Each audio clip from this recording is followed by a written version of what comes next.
Welcome viewers. You are watching Tube Science Education, part of Tube Science Learning Academy. আজকে খুব গুরুত্বপূর্ণ একটা notice বা একটা আলোচনা করব বলে এসেছি। তার কারণ বিগত কিছুদিন থেকে মানে 1 থেকে 2 দিন হোয়াটসঅ্যাপে ভয়ঙ্করভাবে এক ধরনের মেসেজ আমরা পাচ্ছি এবং না পাওয়ারও কোনো কারণ নেই, এর পেছনে পর্যাপ্ত পরিমাণ কারণ রয়েছে। তো আজকে সেটা নিয়ে আলোচনা করব। তোমরা থাম্বনেল ইতিমধ্যেই দেখেছো। অনেক জনের এই প্রশ্ন, স্যার আপার প্রাইমারি কি নিয়োগ শীঘ্রই? তো আপার প্রাইমারির আপনি ব্যাচ লঞ্চ করুন। আপার প্রাইমারি রিলেটেড সত্যি খুব পজিটিভ ভাইবস আছে, যাবতীয় তথ্যাদি। আবার অনেকজন বলছে স্যার হঠাৎ আপার প্রাইমারি, ব্যাপারটা কি? 2016 প্যানেল ক্যান্সেল হয়েছে, প্রাইমারি নিয়েই তো সরকার এখনো চিন্তিত, কি হবে? দেখো, সমস্যা হচ্ছে কিছুই নয়, কিছু দল ছাত্রছাত্রী সবাই আমরা এই রেসপেক্টে ওয়াকিবহল। 2015 পরে কোনো আপার প্রাইমারির নতুন নোটিফিকেশন আসেনি, ফলে এবার under article 21A right to education act রেসপেক্টে প্রত্যেকটা প্রতি বছর 1 to 8 অব্দি নিয়োগ করতে হবে।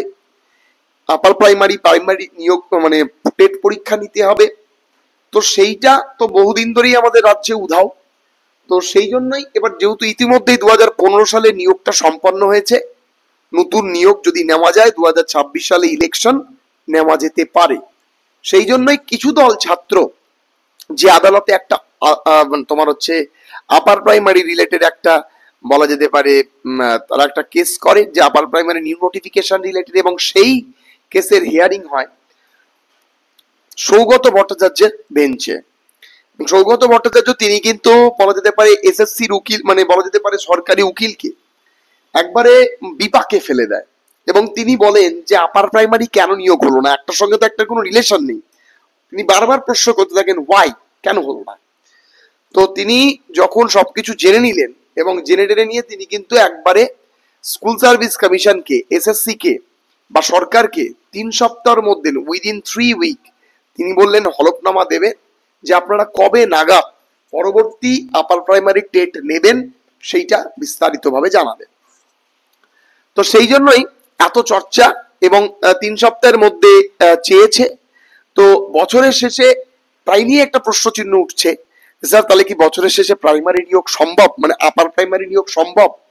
তার কারণ কেন, আপার প্রাইমারির কোয়ালিফিকেশন কি লাগে বলো তো দেখি। আমরা তো প্রত্যেকেই জানি আপার প্রাইমারি কোয়ালিফিকেশন তোমার হচ্ছে ডিএড এবং বিএড প্রত্যেকটা ক্যান্ডিডেটই তোমার হচ্ছে বলা যেতে পারে তারা বসতে পারবে আপার প্রাইমারি। তো বছরের শেষে 2026 সালে যেহেতু ইলেকশন রয়েছে, ফলে সেই রেসপেক্টে 2025 সালের বলা যেতে পারে শেষে যদি নিয়োগটা হয় বা নোটিফিকেশন আসার কি একটা সম্ভাবনা আছে, সেই নিয়েই ছাত্রছাত্রীর মধ্যে কিন্তু ব্যাপক পরিমাণে একটা উৎকণ্ঠার কাজ করছে। তো এইবার শুধু প্রিপারেশন তো নিতে হবে, প্রিপারেশন কেমন ভাবে নেব স্যার? মানে এইখানে তো সবচেয়ে বড় সমস্যা যেটা মানে হয়ে আছে সেটা হচ্ছে আপার প্রাইমারি পুরনো পদ্ধতিতে নিয়োগ হবে নাকি নতুন পদ্ধতিতে নিয়োগ হবে, এই নিয়েও রয়েছে বিশাল বড় প্রশ্ন চিহ্ন।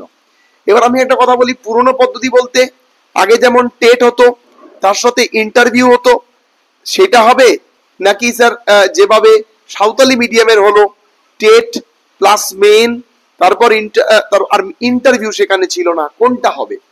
দেখো, প্রথমে একটা কথা বলি, আপার প্রাইমারি যে সরকার নেবে সেই রেসপেক্টে কোন রকম কোন নির্দেশিকা সরকার তথা বিভিন্ন অডিট অ্যাকাউন্ট ডিপার্টমেন্টে কোন রকম কোনো ভ্যাকেন্সি অ্যালোকেশন না হলে নোটিফিকেশন আসে না।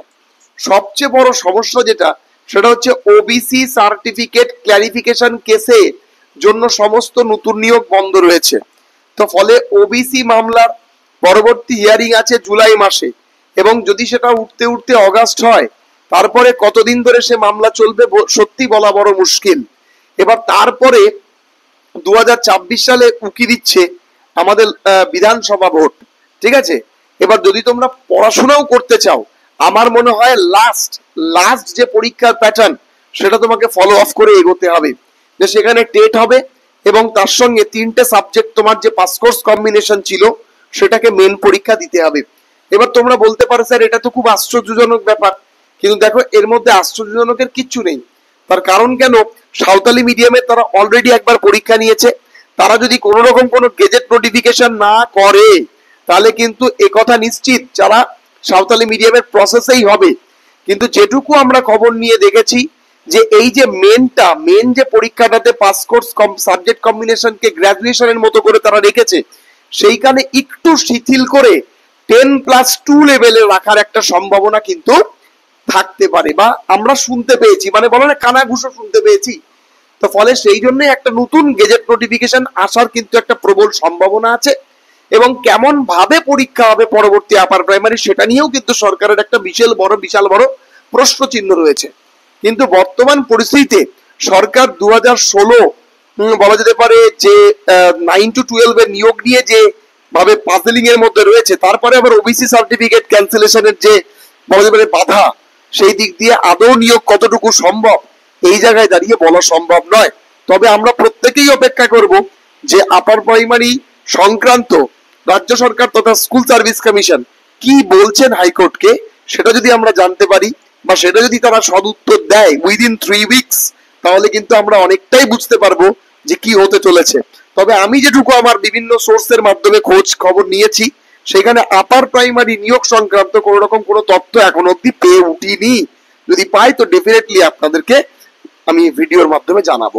চলুন দেখা হচ্ছে পরবর্তী ভিডিওতে। সবাই খুব ভালো থাকবেন, সুস্থ থাকবেন। আজকে এইটুকুই।